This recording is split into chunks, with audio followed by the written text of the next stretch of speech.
Guess what I'm wearing right now? Sacred Walk to Midnight? Oh my god, yes, actually. Get the fuck out of here. You want to hear something funny? I was wearing that one yesterday. Wow, are we now gay? Are we the gay? We the gay, I think. Alright. Hello, everybody, and welcome to another installment of Goosebumps Podcast, Can Be Murder. I'm your main host for the evening. I am Bumps in the Night, and I am joined with three other co-hosts. Today I have with me, in Otaku Life for Me, aka Josh. What's up, y'all? How you doing? I also have with me Dead Shock Studios, also known as Brandon Sime. Hi there. And we have a new member today joining us. This is Griffith. Hey, nice to meet y'all. Alright, and so today we're reviewing book number 35, A Shocker on Shock Street. And you can't see it right now, but someone's giving Josh a shocker.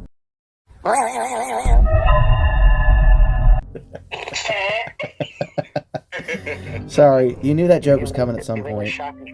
Yeah, little shocky jockey, Bioshock Infinite.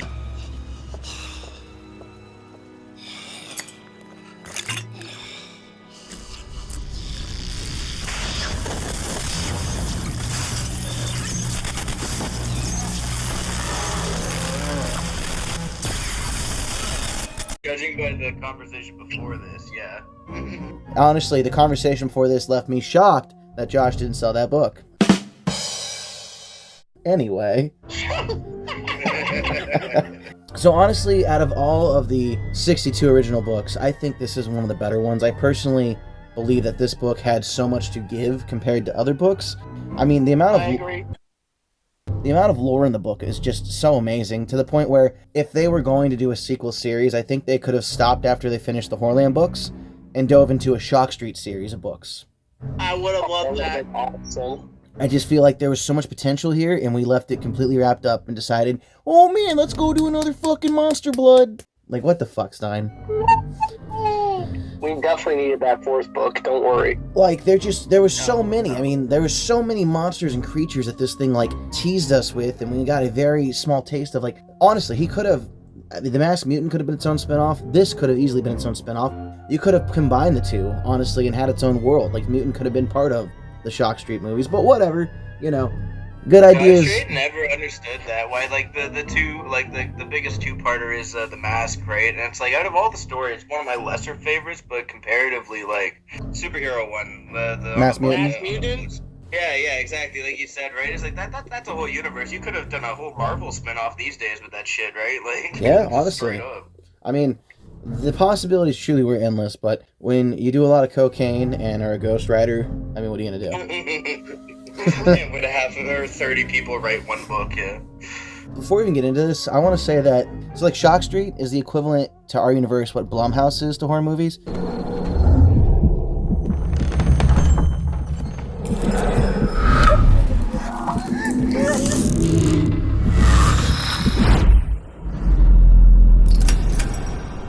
You know, just constantly churning out bangers. Something I thought was neat about this book is it starts out with a twist. It makes you feel like we're right in the action, and then, just kidding, it's a movie. It's like, damn, did we just get... Shut up! Did we get pre-incepted? Oh, what is it? It's a device, Morty, that when you put it in your ear, you can enter people's dreams, Morty. It's just like that movie that you keep crowing about. You talking about Inception? That's right, Morty. This is gonna be a lot like that, except, you know, it's gonna make sense. We did. This book follows two main characters. Our main characters that we're following their point of view is Erin, and her friend Marty. Erin's dad is like one of the main, he's like what Disney is to an Imagineer, but he's like one of the main creators and mechanics on these monsters and animatronics for all these horror movies. He's living the dream. You know, back when everything was like a 80s style film where it was all like real props and shit, you know, not that CGI garbage, which that was the golden age of films in my opinion personally. Practical for the win. Yeah, practical effects for the win, dude.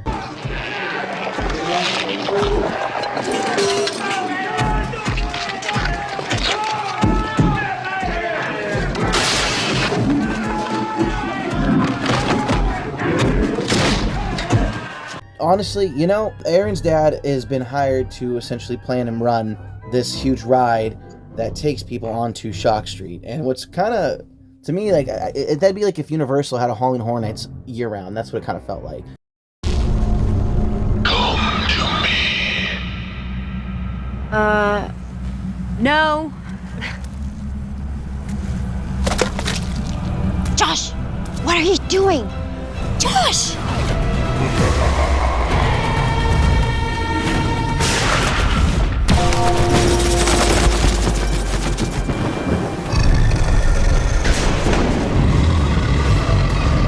So my friend is in a portal?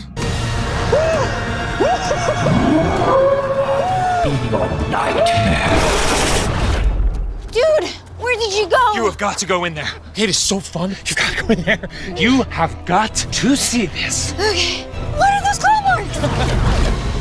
One of 5 immersive worlds. Yeah, that's how I would have summed it. The entirety of this book, it literally feels like you're just on that, not like to be dramatic, that ride, right? It just kind of is following a track. Yeah. I'm gonna be honest. Epic.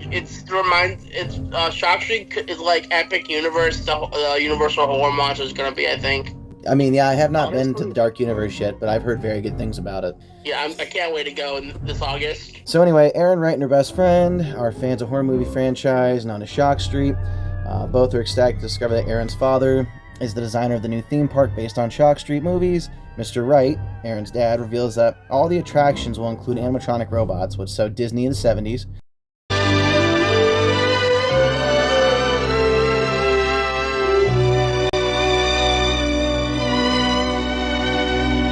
And he wants his daughter and Marty to be the first kids to visit the park. How fucking cool would that be? Just think about that. Made you brownie points for your dad, bruh, in that case. Like, Yeah, you could never be mad with your parents again after that. Yeah, if your dad was like, hey, you know that horror thing you love so much? You go, I'm running the amusement park for it, and you guys be the first one to test it out. Yeah. I'm like, you can never say I hate you, Dad, again. Like, you just couldn't say that shit. Suspended again. You don't get to go on roller coasters this week. You can't even be mad that he killed your mom. You know, that's dad now. It's okay. Yeah. Anyway, Erin asks him if her mom can join, and her dad's like, he gets all weird about it. He's like, no! What the fuck are you talking about? And she's like, oh, jeez. Hey, Dad, can Mom come with us? Excuse me? What did you say? Can Mom come? She loves scary rides. No. You two will be the only ones on the ride. Tell me you beat your wife without telling me you beat your wife. Yeah. Made her into a fucking puppet. Dead Silence style. Is that a doll?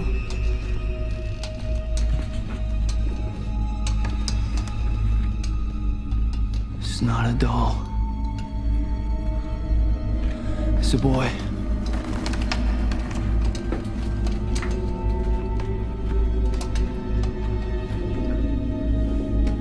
I mean, it was a boy.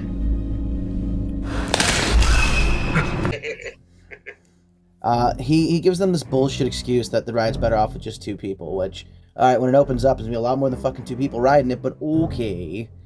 Such a poor premise. I do want to say that right here. Like the logic behind as many of these books is just lacking so hard. With oh yeah, my dad just gonna send 2 kids alone through here. You might meet a person here or there, you know. But you know, like goddamn, that's how kids go missing.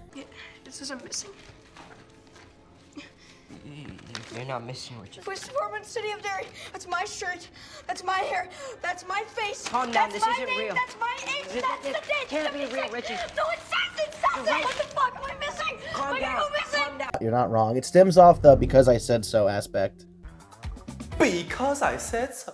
Unfortunately. That's literally a hot armor meme. So when they arrive at the park, Erin and Marty meet the tour guide Linda, which, yeah, I personally think Linda's shacking up with Mr. Wright, but I can't prove it.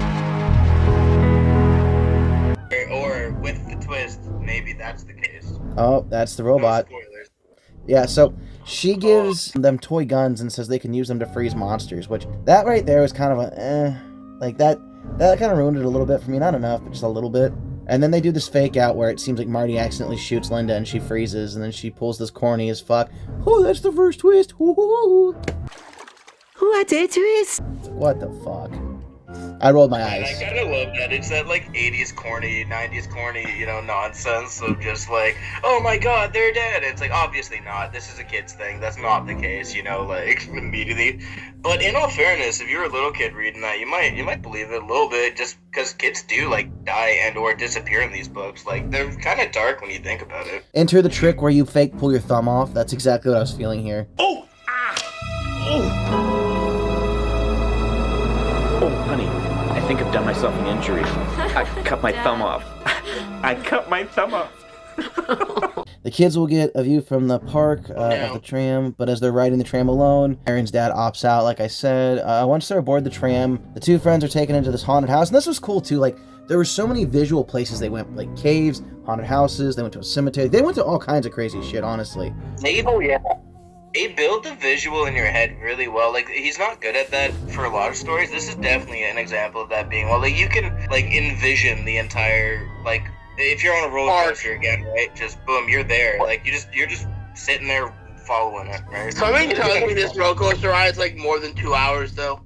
Well, and yeah, it's a small world after all, not a real roller coaster. I fucking hate that ride. That was honestly how I was gonna explain it when you guys started talking stuff. I was like, it felt like that, but just scary is like the intent.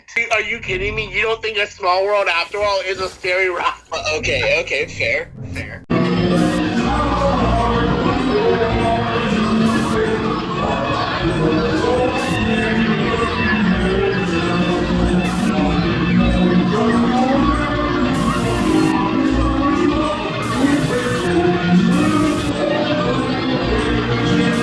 Josh, it's not our fault you're scared of little people. World's unity is scary to you, bro. You need to I'm not scared, bro. Well, yeah, because there's that one that they... No, because you told me about this, Josh, remember? No, guys, Josh told me. Watching Austin Powers the first time, he was like, what the hell was that thing? No, but Brandon, you don't remember that phone call where Josh told us that when he was a kid, probably 2005, 2004, his parents took him on a small world, and he fell asleep and he woke up and there was that German one that just his arm was stuck in the air and he just had these flashbacks.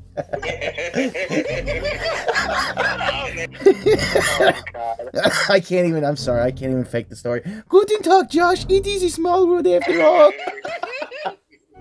No, his parents probably said something like, if you don't stop being a hyperactive little fuck, we're going to leave you on this ride and you'll work here forever. And he's like, no, don't make me one of them. I agree with you, though. Stein did a really good job of painting the visuals here. It kind of took me back to when he wrote Dead House, because he was really perpetual with those visions as well. Like, I could imagine everything he was talking about. I mean, between that and, like, Horrorland, like, he definitely does a really good job of building, like, a theme park in your head. Horrorland's definitely one of the best ones. I will say this. When it comes, when Arno Stein gets down to it, he can make one book a very expanding universe. Oh, for sure. No, actually, did he write all the ones we're talking about? Because there's that whole Ghost Writer stuff. I'm pretty sure he wrote Shocker on Shock in Horrorland. He did. I think that's like the later book. The old stuff. I think the first 50 or first 100, I'm pretty sure he wrote, and then he had like people help him near the end of that, and then it's all like Ghost Writers and stuff. The premise was he was giving them a post-it note with an idea of the plot, and then having them turn the plot out for a portion of profit. That's not bad. It's like, you get to use my name if you have a good idea. I respect that. Yeah. So Erin and Marty make it through the haunted house, then they go into the Cave of Creeps, where they're ambushed by giant wiggling white worms. And then the tram breaks down a little bit, then they get off the tram, and they are attacked by giant mantises, but it's not like the mantis on the cover. They're big as in, like, they're the size of cats.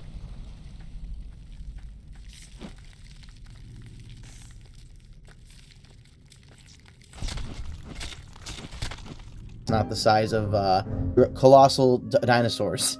Then they have this portion where, like, they're ambushed by all these monsters, and it's like, this is the autograph portion. I was like, oh, here comes more corn. You'd save that for the end of the ride, personally, but, you know, to each their own. They contemplate whether or not getting off the ride, and eventually they decide to get off the ride, and they wander their way onto Shock Street. Which, badass, not gonna lie, that's definitely dope. And from there, they end up in a cemetery where they're attacked by a pack of zombies.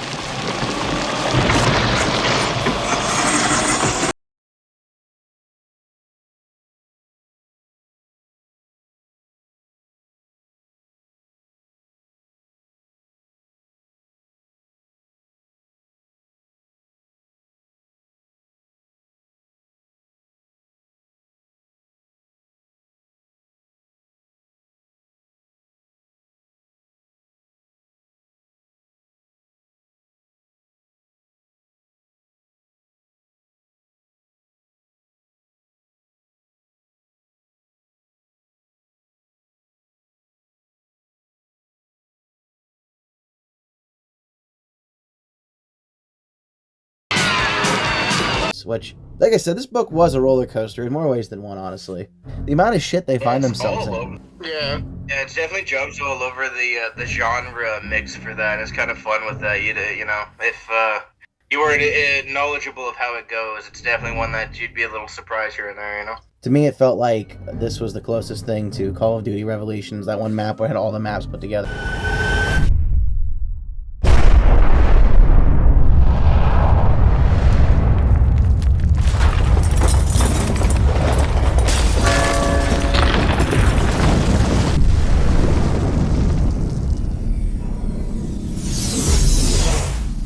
In Black Ops 3. Honestly, yeah. Well, a little bit of everything. Or whatever, that's definitely the vibe. So then as they run away from these pack of zombies, they end up in quicksand. Help! Help! Someone help me! Help me!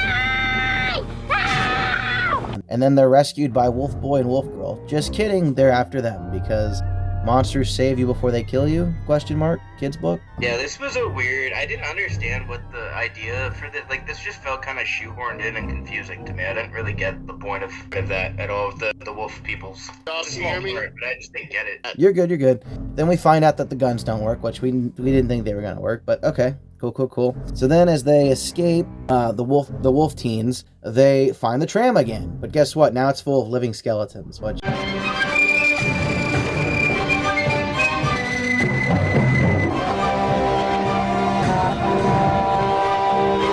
what kind of animatronics are these people paying for? After being grabbed by the... When your dad doesn't... Or both has the best... Or has a theme park, and it's both the best theme park, you know? And whatever. What is it, Jelly Jam Land? Only the best. Oh, God. Not this again. Oh, imagine that a fucking theme park, bro. Oh, God, no. What, big purple stinky boys trying to suck you? I do not. Jesus Christ. What a change. Smelly ass. I do not need to clean his smelly ass. Thank you. Did you wash your ass today? Did you wash your ass today? Imagine the monster Jelly Jam just pulls out some baby oil. He's like, bend over, boy. No, not the Diddy Jam. Happy birthday to me. Happy birthday to me. And like that, it's restricted. Yep. Every episode's restricted. What are you talking about? Yeah, I was gonna say, we never have an episode. Dude. Yo, this one has some weird ass lines. Like I messaged 2 of them in chat. You did? There's a few of them where it's like weirdly sexually like implied. I don't know. The language is I will creepy say as this shit. now, Griffith. Going back to us adults reading this, you will find that there was some stuff that was like, oh my God, is he implying what we think he's implying with some of the shit? I found prints! No, fingerprints. I don't think so. Oh, he was like, let me... Think of it this way. Was he at a P. Diddy party, though? Legendary for the parties that you throw. Mm-hmm. I'm a legend, baby, for a whole bunch of things. Yes. You need locks on the doors. Okay, this is sounding kind of dangerous. Oh, fuck. I don't know. Did we find a name on the list, guys? Don't do that to me. I can't. No, but... This was the last episode of the podcast. Thanks for listening, guys. Turns out Arlstein's going to jail, so... I'm sure there was a couple people who were sexually awakened by some of his writings, though, questionably. I can't think of it, but I grew up on a farm, and I was born in 95, right? So, like, yeah, probably. It's quite possible. So, the kids are on the tram. The skeletons grip them, which, whoa. Whoa.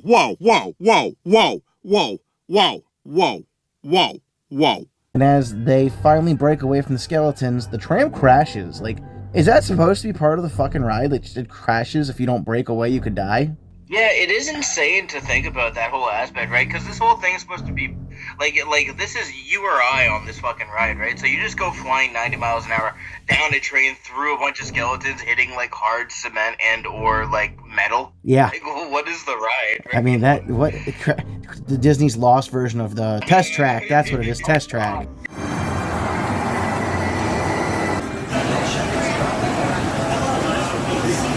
Brighter tomorrow. Ready to see what else lies beyond the horizon?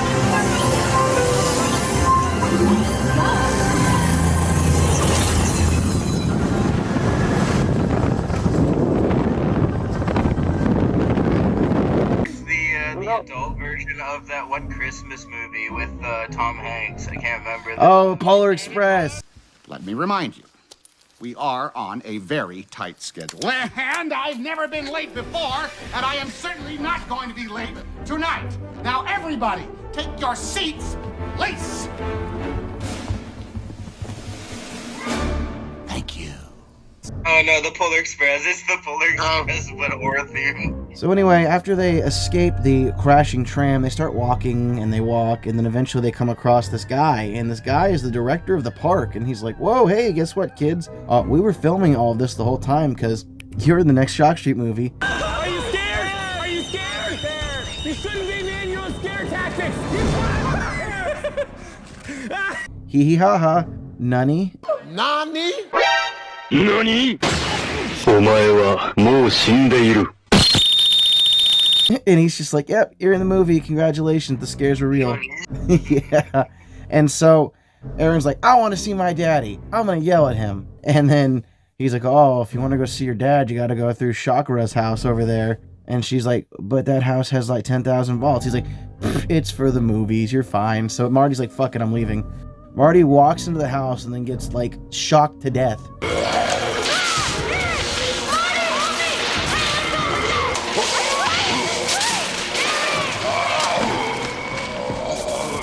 He's like, done. If kids were teenagers, they would be like roofing people. They're the sketchiest kids, man. Yeah. So Erin happens to notice a giant metal cord stimming out of the director's butt, and it turns out he's a robot, and she's like, oh fuck. So then she rushes over to Marty, who's been given the chair, and Marty's laying there all fucked up, and she sees her dad walking towards her, and she's like, and she starts like glitching out, because guess what? Her and Marty were robots. Who are you? Why, I'm Squidward. What kind of fool do you take me for? He's Squidward, you're Squidward, I'm Squidward! Are there any other Squidwards I should know about? Meow. No. Biggest Jeez, twist I didn't realize how ever. far we were already into it. I forgot it. Let you know. What a twist. Yeah. What a twist! It actually was a good twist to me because I was like, God dang, I did not expect that. Yeah, and not knowing it was actually pretty cool. That's why, like, rewatching it or listening and reading it and all that earlier, I was like, yeah, this is ass. And then I was like, you know what? For a small child, this was probably one of my favorites. Pretty cool twist, you know. Yeah. So Erin's dad, or just Mr. White at this point, because again, Erin's not real, starts talking to Linda. He essentially tells her he knew there was a problem when she started talking about having a mother. Oh my God, you want to talk about mothers? Oh, you want to talk about mothers? It's mother time. Okay. Because he never programmed her to have a mother. And so what's to me, which is kind of crazy, is literally like it ends like this. Like Erin and Marty are confirmed to be robots. He says that they're going to fix Erin and Marty up, finish testing the theme park, and then eventually it's open to kids. And that's it. Like that's literally just it. They were just robots to test the ride the whole time. It felt on par with ending a story with, and then I woke up and it was a dream the whole time. Yeah, I mean, Mario Brothers 2?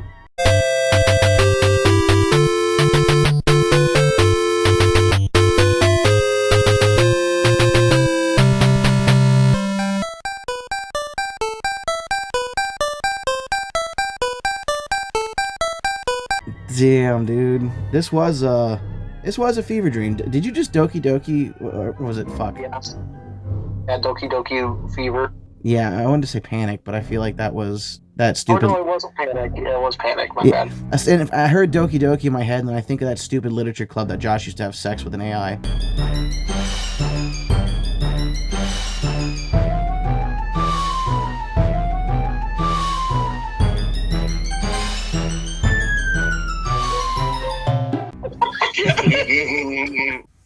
This came out in 1995. That cowboy robot thing, that's pretty much the exact same premise as this book, came out in like 2013. They may have possibly gotten their inspiration from an R.L. Stine book. All I'm saying, not saying it's the facts, saying. Shock Street walked so cowboys could run. I love it. It had a twist, and then I don't know. Was it a dark ending? Because I mean, like, the robots. It doesn't really make I it meant dark. Westworld, for the record. Just sorry. So yeah, overall, honestly though, I really do enjoy this one. This is one of my, I'd say it's easily in my top 10 for sure. I mean, my only real two complaints. One, I hate that Jacobus didn't read it because his giant mantis just takes away from, like, there's so many other things he could have painted, you know? Yeah. Not that the cover art's bad, but I don't feel like It doesn't feel apt at all to Yeah. the book itself. It's very strange cover art. There's a lot of that with him, and I've never really got that, because, like, it's all good. It's just, why? You know? It's not even, like, clickbait. It's just strange. Sometimes, yeah, well, because he's given a very bleak description and he just has to go off his gut. But I feel like there were so many other things we could have done. Like a roller coaster or even the tram racing down a hill full of skeletons would have done it. That would have done it for me. That would, kind of like the. Yeah, it would have been great, right? That would have been like kind of like the Return to Carnival of Horrors cover. Yeah, exactly. But Yeah, I was about to say, isn't there literally one with a skeleton on a roller coaster? You're right. Yeah. Like, Put monsters on the tram then. Still would have worked. I mean, yeah. Well, no, because then it's Horrorland or whatever, right? It's just... Yeah, you got me there. Yeah, but like I guess it doesn't really matter because there wasn't really ever a cover that had just the horrors on a roller coaster unless you count that like survival guidebook. That's fair. That's fair. Yeah, true. All right, well, let's go around the circle here. Starting with Josh. What's one thing you liked about this book? I like the expansiveness of the setting. I love the idea of Shock Street, the ride now, and also the movies. I say I love the twist. That's about it. Okay. Brandon, what's one thing you liked? Definitely the twist and the atmosphere. Griffith? Yeah, no, I like that hypothetically, freaking Westworld could have read this book, and that might have been the inspiration for that show, and I think that's pretty cool. Oh, you mean there's a movie it's based off of a movie, right? Westworld? Oh, is it actually? I didn't know that. Yeah, it was a movie in the 70s where it's like a futuristic world, arc where there's different settings, like there's Western, the future, I think it's like Roman times, and I forgot the other one. Yeah, either way. Yeah, I'll put it in chat real quick if you want, like, the trailer for the original movie. All I'm hearing is Ninth Like Museum. that it may have inspired other works. I guess that's my thing. I like that. All right, like I said, I also very much enjoyed the lore to it, the idea, like there were so many cool things that could have happened. Unfortunately, they were sandbagged down by them perpetuating that they were in a movie, and maybe that's the ride itself is making you think you're in the movie. Good afternoon, everyone. Just a few safety reminders before we begin. Please remain fully seated at all times, keeping your hands and arms within the vehicle. And for my safety as well as the safety of the entire cast, we ask that there be no flash photography. Now that I've taken care of all that business, let's get on with the show. Is everyone ready to go? Yeah! We're ready when you are, Sabine. You know? That's what I meant about the roller coaster comment. It's not like you're on a roller coaster. It feels like it's a small world after all, where you're just slowly going through a story and it's showing itself to you, you know? Yeah. Well, I kind of got roller coastery in the haunted house. Like, they claim they should have had seatbelts. Wait, what? In the haunted house, in the very start of the ride, they talk about how, like, the tram starts moving fast and takes a drop. It feels like a roller coaster that should have had seatbelts. Yeah. Oh, my mental image was way different. I thought of it way more like a, you know when you go to, like, a, something and you go through the 2-minute little shitty trap thing? That was more so how I envisioned it, with, like, high production value of just kind of slow-mo going through everything. Okay, so like Pirates of the Caribbean, the start of that drop. Oh, okay, I mean, yeah, if you get a jump, right? Yeah, they get like a drop, or you just kind of go down like a water balloon, but it's not enough to like fuck you up. It's just like, whoa. Yeah, it's a bit of a streak.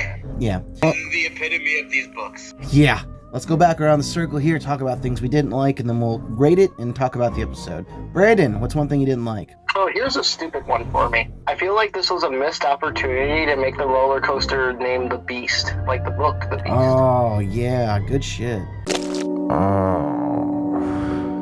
Because A, promotion, and B, come on. Oh, come on! It's like, it's right there. You could have done that. Yeah, I got you. I got Have you. we checked to make sure it's not a reference? Because that actually would be, like, pretty good, right? Hey, that's pretty good. That's a good point. Why didn't they? That's stupid. Ghostwriters. Josh, what's one thing you didn't like? To be honest, the twist was okay, but I wish there was more to it. You're gonna read this stuffy like the rest of us. Meh. You wish there was more Wolf Girl because you secretly are a furry. That's not what I meant, and you know it, but we'll get to more what I mean when we go over the episode. Listen, I know you got that dog in you, and sometimes you can be the dog in somebody else. You don't gotta lie to me. Oh my.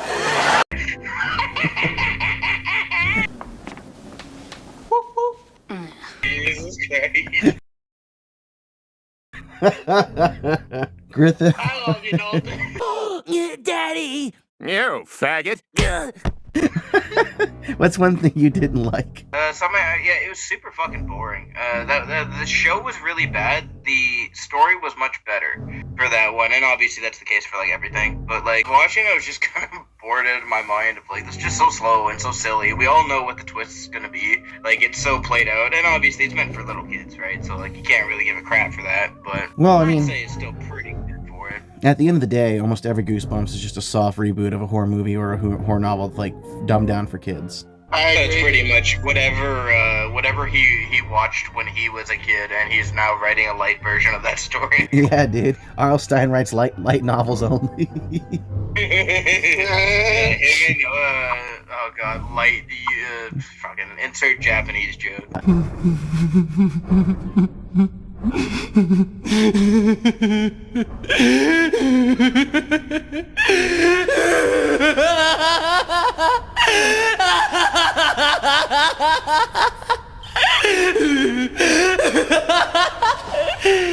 Oh no, Slappy-chan.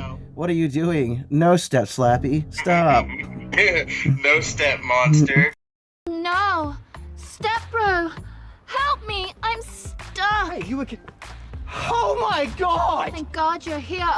I'm stuck. You're not stuck, you're f***ing mangled! I'm just so stuck, step bro. I don't know what to do. I'm gonna monster blood everywhere. That one is a fun one. I will give points to that one. And like the stuck on the plane or whatever, is that Monster Blood? Yeah, more Monster Blood. That was actually a pretty fun one. Honestly, that was a very good adaptation of its own story, considering they didn't make a sequel. Like, you just had to ask an airport to borrow a plane for like fucking 30 minutes. Think your little pranks are funny, huh? You think they're funny? Well, what do you guys think of my prank? Ring, ring. Hello, what's that? What do you mean they hit the second tower? Yeah, pretty much. Let's rate this puppy. So, Josh, scale of 1 to 10, what would you rate this book? On 8.5. I was like, if you put some dumb fucking goofy number like 8.25, I'm gonna drive over there and kick you in the nose.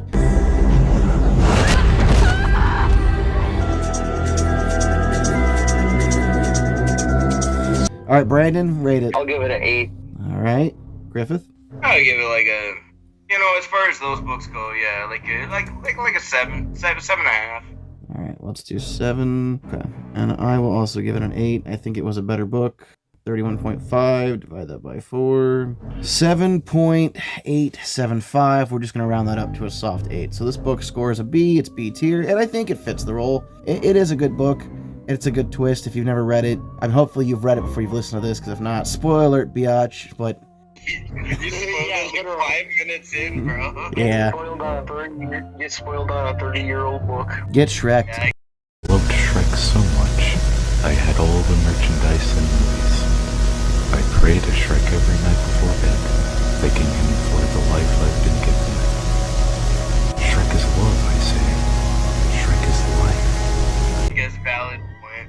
Anyway, B tier, I'm good with it. This is one of the books that actually got an episode adaptation, although it sounds like we're going to have skewed opinions on this, because personally, and this is just my personal opinion, I think the overall story in the episode was better than the story in the book, because there was less of the movie filming shit going on. And granted, we could have seen a couple more monsters and scares in the episode. I feel like overall them just being robots as the main plot was better than the, oh my god, it's actually just a ride. Yeah. I would say though, when you're competing with Are You Afraid of the Dark, you gotta get a bit more like visually creative, I feel, then. How good the story has with all the animatronics monsters and such, like we don't really see a lot of that. I'm gonna be honest here. I love Are You Afraid of the Dark and I love Goosebumps, but everyone paints it like every episode Are You Afraid of the Dark hit, and it's not true. There were good episodes, and just like Goosebumps, there were bad episodes. I agree, but scariest intro to a kid show ever made. Oh.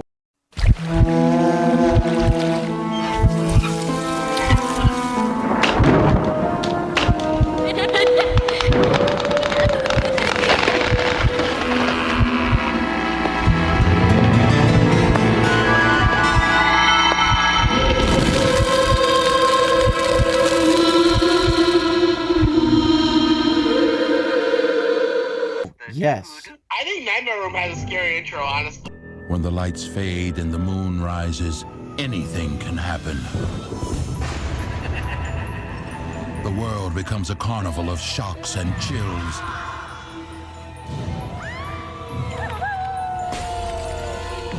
A whirling merry-go-round that never stops, spinning faster and faster, taking you on a frightening ride. I'm R.L. Stein. Don't fall asleep. Or you may find yourself in the Nightmare Room. No, but This is maybe the Gen Z in me, but The Haunting Hour freaked me out for an intro as a kid.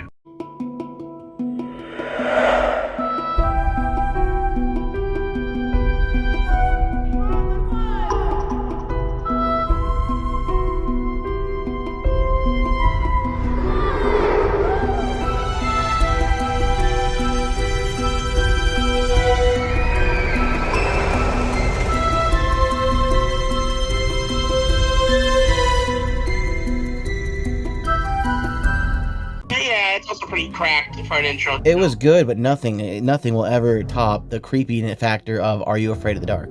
Oh, I agree. I really not That is true, but that is true, but also it didn't help I didn't watch it until I was like 12. Okay, well, the 4-year-old in me was pissing himself watching the fucking leprechaun laugh.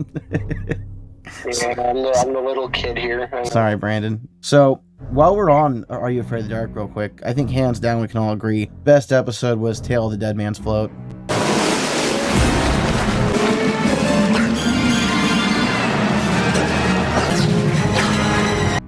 Yup. Fuck yeah! And you know what the worst part is? That was a episode that like one of the guys was trying to get into the club, and they didn't even get in for that fucking story, bro. Well, story or not, I know I was terrified of invisible pool skeletons after that shit for years. Same. That was like... I was gonna say, I conflate a lot of the Are You Afraid of the Dark with Tales from the Crypt.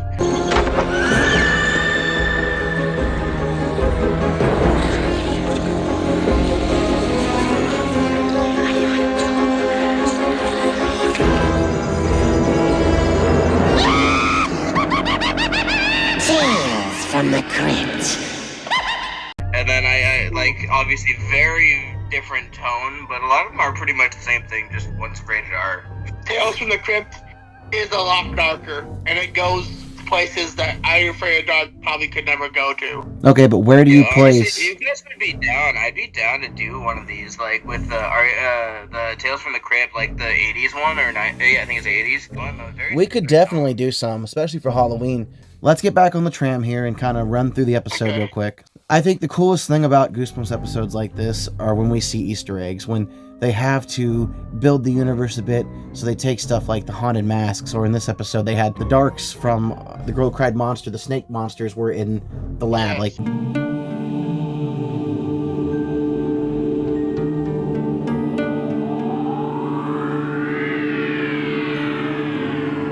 The werewolf from fucking Werewolf of Your Swamp was the animatronic on the table. Like, that was awesome.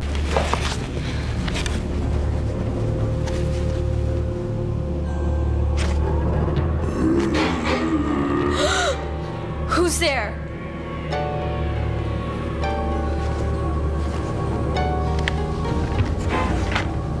I thought you said they were fake. I thought they were. It won't come off! It's not coming off! Yeah, that one is a good one. That was a good one. What was the one that reused the creature from Welcome to Camp Nightmare? Oh, Horrorland. Horrorland. Oh, yeah. I remember there was like one other episode they reused Saber for something, and I was like, oh, that's Saber. Yeah, Saber was in Horrorland, and then there was a shot of like where Uncle Al shot the flare gun when it made an explosion that was pixelated and used in Stay Out of the Basement. Yeah. Oh, okay. When Casey was playing his video game. But Oh, right, I forgot about that. Yeah. yeah, because you know I'm an avid fucking fan. Anyway, so same spiel. Erin's dad shows up. He proves he's like the creepy Dr. Creator guy. He's like, hey, you guys can test out the ride for my new fucking ride, Shock Street. So they get on it. They're given the ray guns just like in the story. And they did their best, and it was cool. They reused the Scarecrows from the Scarecrow Walks at Midnight in this. And, you know, just they did their best to make on a shoestring budget a horror ride. And granted, we didn't get as much. We didn't go to a cave. We didn't go to a haunted house. We just had a couple like panels. It would be millions, you know, to realistically replicate the idea. It would have been funny to reuse the house from, you know, like the entire show, like just like shoot a shot. Oh, that's smart, right? Or Yeah. just go, like, I live in the area where they filmed like 80% of this stuff, right? So it's like you can just go to Toronto, go back and film where they filmed. Either way, point being, they can just go and reuse sets and film they already used. Could even reuse like the mask shop and like just like, you know, modify it a little bit, you know, like exactly, right? the book and just be like, hey, look, you know, we got a mask shop here. Whoa, this is weird. Even so, for what it was not bad. And granted, we didn't see as many monsters. I mean, I think we only saw a piranha person and then the electric creep or whatever, who, by the way, loved. If you look at it, there's a creature that looks like the Wizard of Ooze, like Yeah. from the Wizard of Ooze or Oz. yeah, whatever, which one? Yeah, Wizard of Ooze. Yeah, it's Wizard of Ooze. I don't know, man. Maybe Wizard of Ooze is a famous movie now. I don't know. It's in the Horrorland series. Yeah. Shock Street itself wasn't very like awe-inspiring, but I think it was cool for what it was, and I think it was funny. You can obviously pick apart some of the practical bullshit, like when the kid's getting shocked, when Marty's getting shocked on the fence, and they're just using rope light and like flashing it on and off, and he's like, yeah, and it's like, Jesus Christ.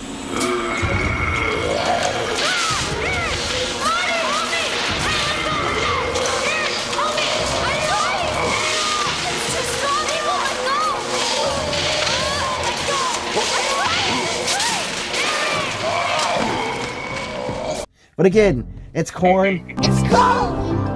A good corn that knobs. It has the juice.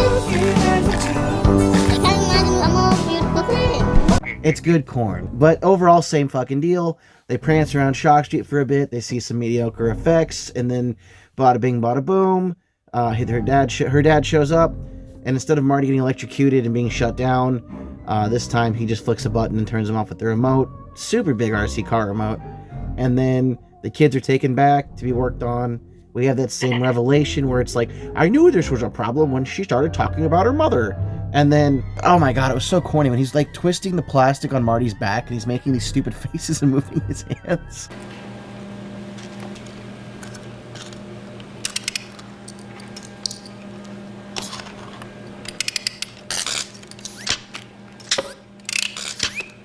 I hope I've made you more durable.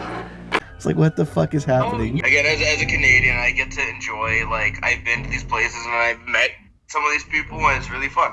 That is awesome. As the dad's working on the Marty bot, they reboot. He builds himself a new set of Erin and Marty to test the ride again. And as he does that, the Erin and Marty that we followed the entire episode have come back to life and turned back on. Pretty much androids like DBZ style. They can't be controlled. Look at this, 18. Careful! Those are the blueprints for my ultimate android. Ultimate android? I'm standing right here. Now, unless you want me to push the button again, go back to your capsules and sleep.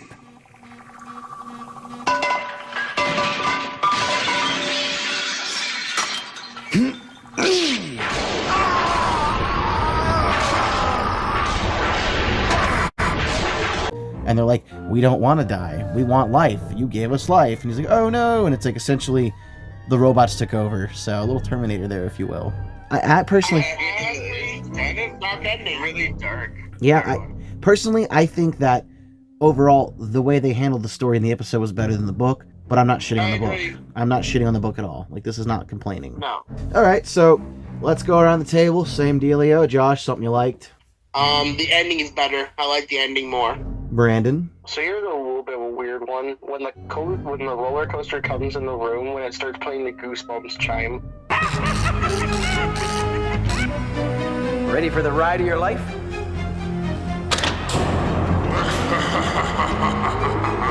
This looks scary. Others beware.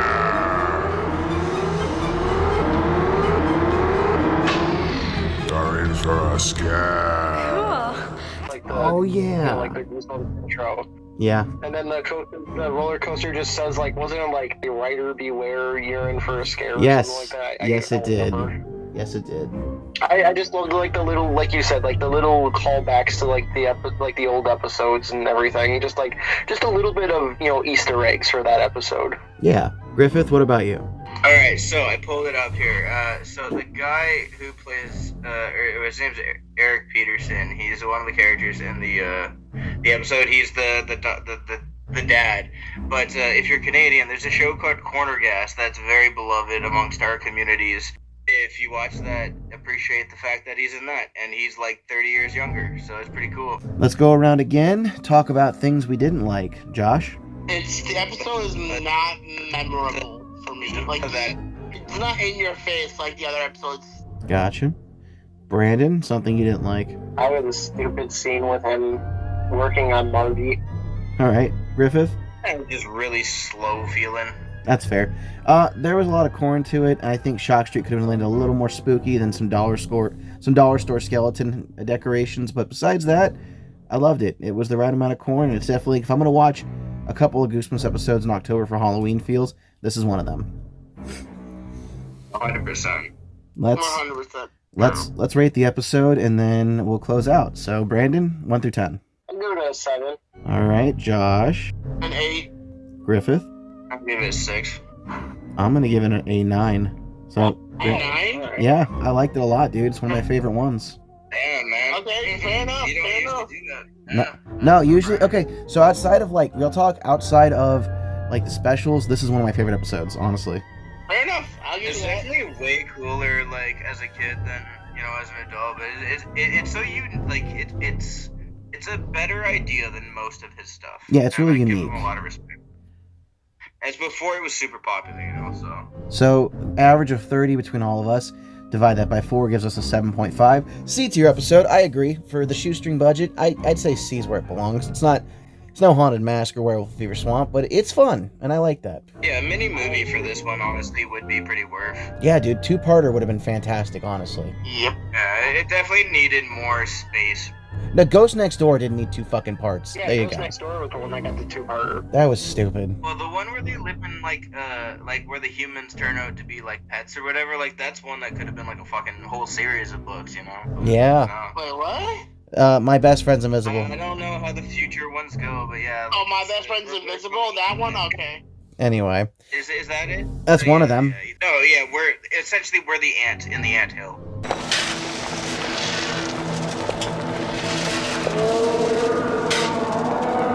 Oh, Awesome Ants. Awesome Ants, that's what you're talking about. Yeah, that's a fun one. Also, the My Best Friend's Invisible. I love those like twist ones,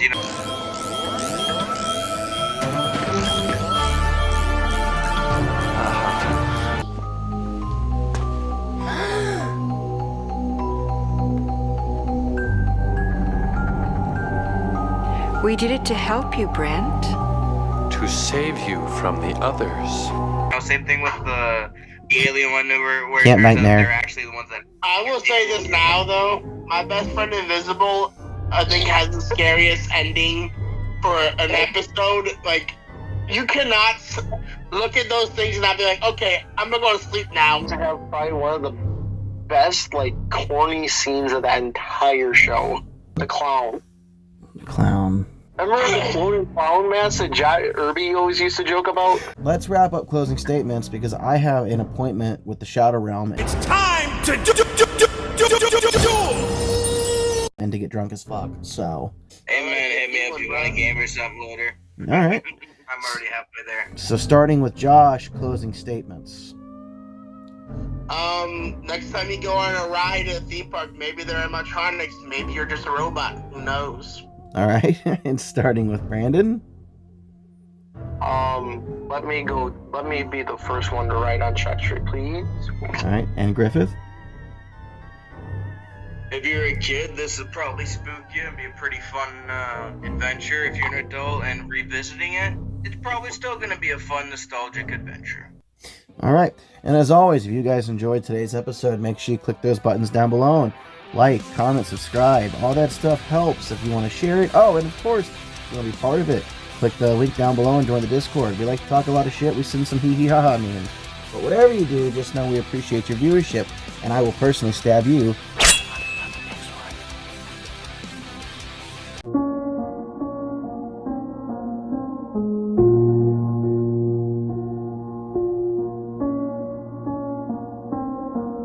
Thank you.